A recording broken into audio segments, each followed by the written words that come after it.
So, good day everyone. My name is Jose Emanuel Odumagsa and I will be explaining the four theorems in a group. So about our first theorem. So, let G and a binary element, so it could be addition, multiplication, or something else, be a group. Then we have to set something. So AEG is a group. Then next, we have here, if A is an element of G, then its inverse is also unique. So the proof here is, suppose X is an identity element. So let's say X identity element. Then if the identity element is multiplied by G, if X binary element G is just equal to, since they can be swapped, as long as G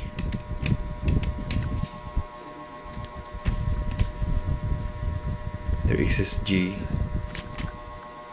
is an element of our group G here.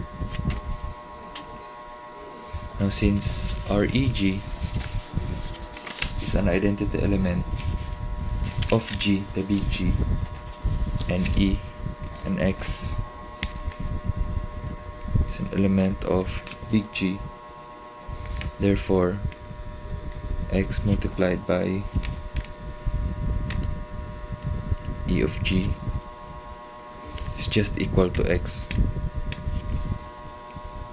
Thus E of G.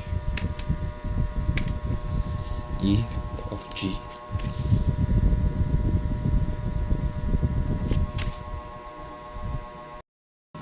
So our second theorem is, let big G be a group. For any A is an element of G, inverse of A to the power of -1 is just A. So the proof of this is, observe that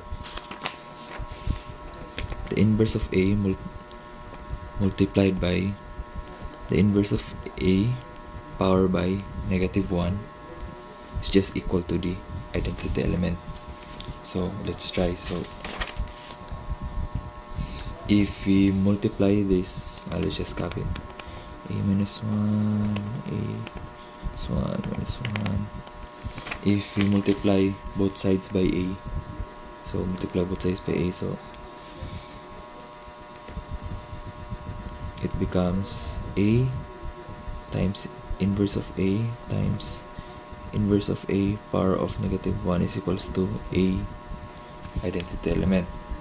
So if A is multiplied by its inverse, it becomes the identity element. So this, copy the A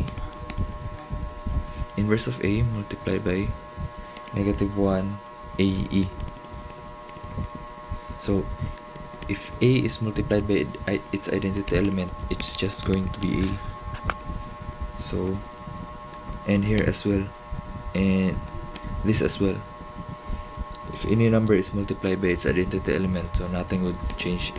It would still be that number. So the inverse of A power of -1 therefore is just equal to A. So we now have proven that the inverse of inverse is just the normal number.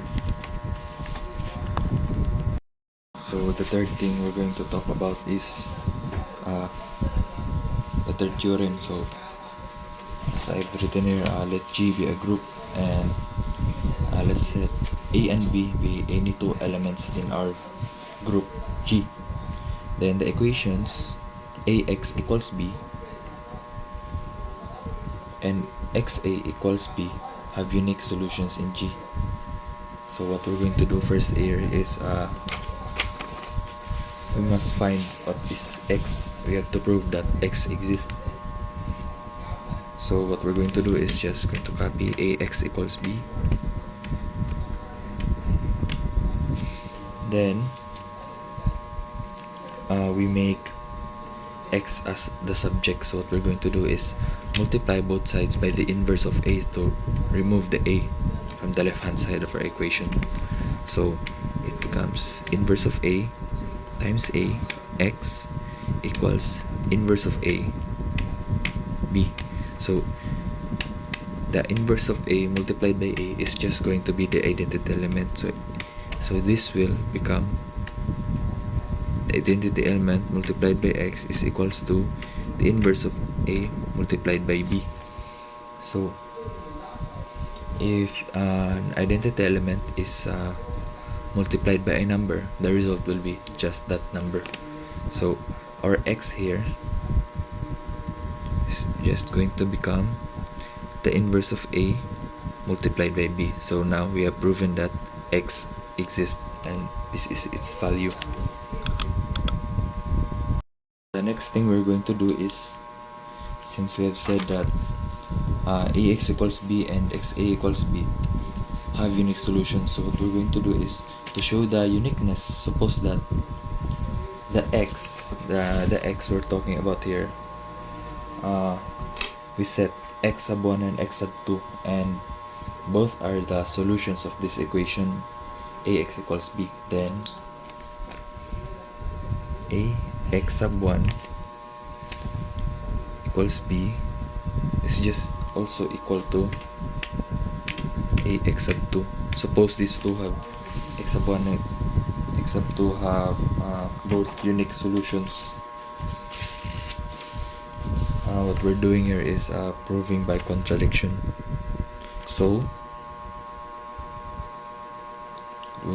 what we're going to do is just the same as before. So a x sub 1 is equals to b. What we're going to do here is multiply both sides by the inverse of a to make the x sub 1 as the subject. So since ax sub 1 is equals to b is equals to ax sub 2,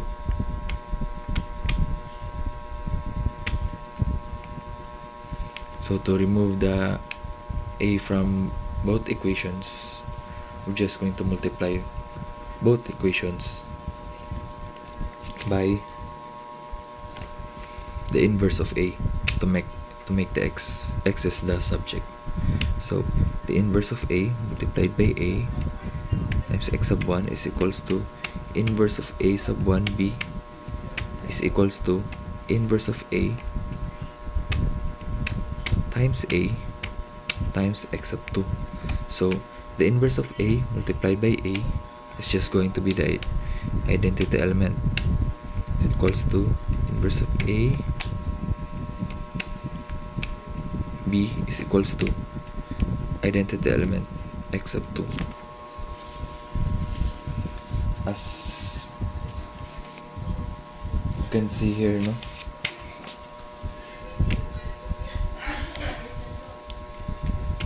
So we can see here that this x sub 1 and x sub 2 are actually just equal. So we have proven that there's a unique solution.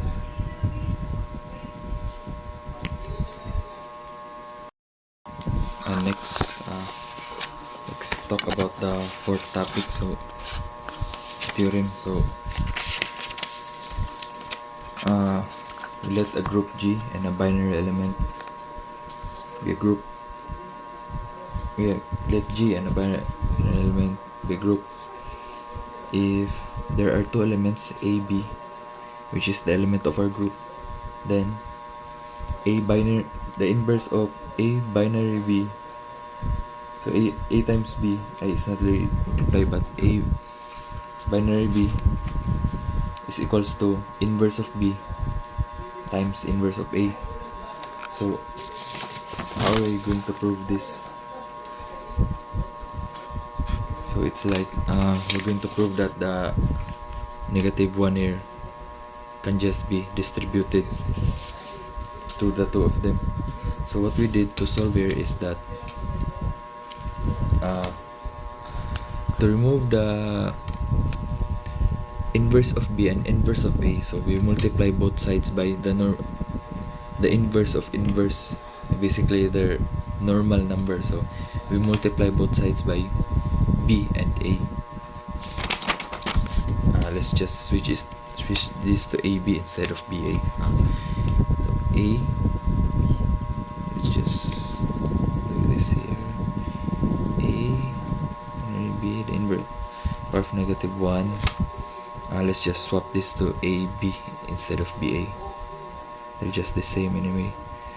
So inverse of a times inverse of b multiplied by a b. So if this two gets multiplied, so, if the normal number is multiplied by its inverse, it becomes its, sorry for the audio, it becomes its identity element. So this one multiplied by this one becomes identity element eg. So let's just copy here, ab and ab power of -1.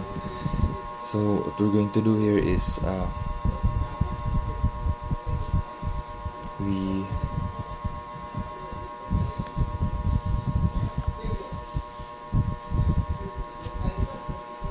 on the equation, no? So if ab multiplied by a times b to the power of -1 is eg, therefore our equation becomes true. We have proven that this one is just equal to this one. So now the last topic that we're going to talk about is abelian. So before we talk about abelian, let's talk about what makes a group a group. So there are three elements known that makes a group a group. So first, associativity.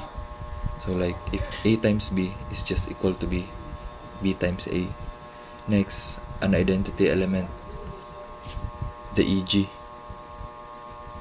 Then next is an inverse. So if you have an element a, your group also must have an inverse of that number. So next, what is an abelian? So abelian is just a group with commutativity. So it's like if you have three elements, a, b, and c. So if you group a, b, so with the parenthesis, so a plus b, then plus c. What makes it an abelian is you can swap those elements and you will still get the same result. So like this. So if you have three elements, so for example like this, a plus, let's group b plus c, it's just going to be equal to, if we group a plus b here, then plus c here, as long as these three, the a, b, and c, is an element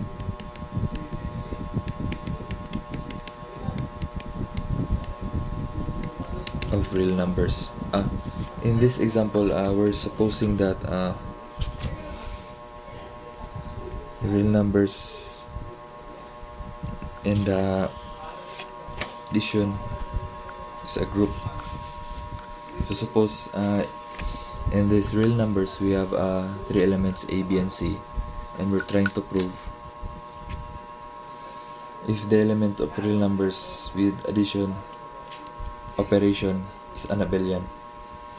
So first, we tried associativity.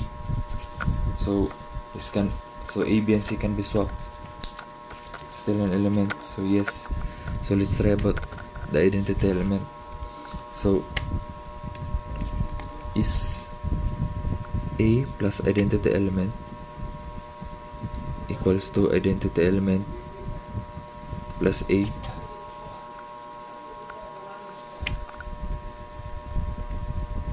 As long as a and the identity element of real numbers. Yes, so if any number with a binary operation with a is still going to be a.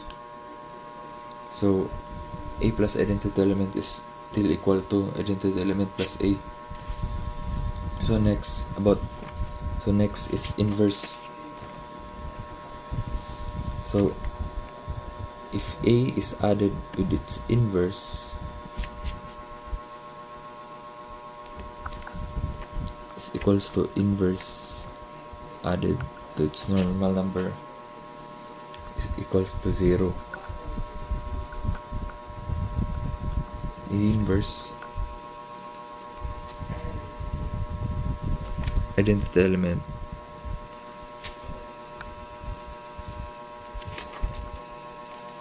of real numbers. So let's say this A is 1. So if 1 is added to its inverse, negative 1. So if 1 minus 1 equal to negative 1 plus 1. So yes, no. And the result of that will always be its identity element, which is 0 in this case. So last, we're going to prove the commutativity nun. So is A plus B equal to B plus A, such that AB is an element of real number. So yes, no. So A and B can be swapped. So therefore, we have proven that the real numbers with addition operation is an abelian.